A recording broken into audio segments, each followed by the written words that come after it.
গেলাম না থেকে কোরআন কি বলে, কি বলেন? আউযু বিল্লাহি মিনাশ শাইতানির রাজিম, বিসমিল্লাহির রহমানির রহিম। লাহা সাবআতুল আবওয়াব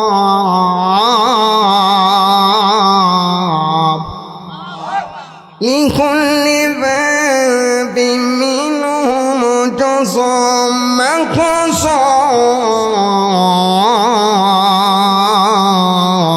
চিৎকার দিয়ে বলেন আল্লাহু আকবার। সূরা আল হিজর 14 নম্বর পারা 3 নম্বর সভা 9 নম্বর লাইনে 3 নম্বর 44 নম্বর আয়াতে কারিমা।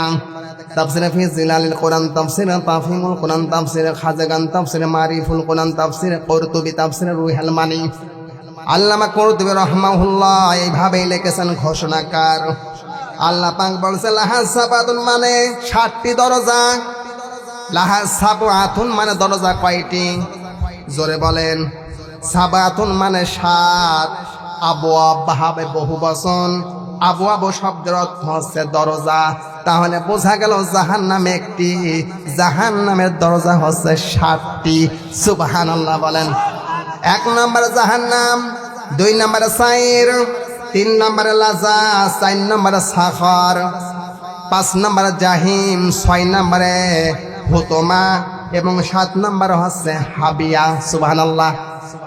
আল্লাহ পাক বললে হে নবী, যোগ্যতা যদি না থাকে জাহান্নামে যাওয়া যাবে না, যোগ্যতা না থাকলেও সে জান্নাতেও ঢুকতে পারবে না। কথা বলেন ঠিক কিনা? আপনাকে যোগ্যতা তৈরি করা লাগবে। 1 নম্বরে জাহান্নামে যাবে কারা? আল্লাহর নবী জানিয়ে দিয়েছেন আল্লাহ পাকের ঘোষণা। হযরত জিবরাইল আমিন নাজিল হয়ে গেছে। হে নবী আপনি বলেন এই জাহান্নামে যারা যাবে 4 শ্রেণীর মানুষ, 4 প্রকারের মানুষ এই জাহান্নামে যাবে। এই 4টি অপরাধ করার কারণে এদেরকে 1 নাম্বার জাহান্নামের দরজা দিয়ে ঢোকা লাগবে।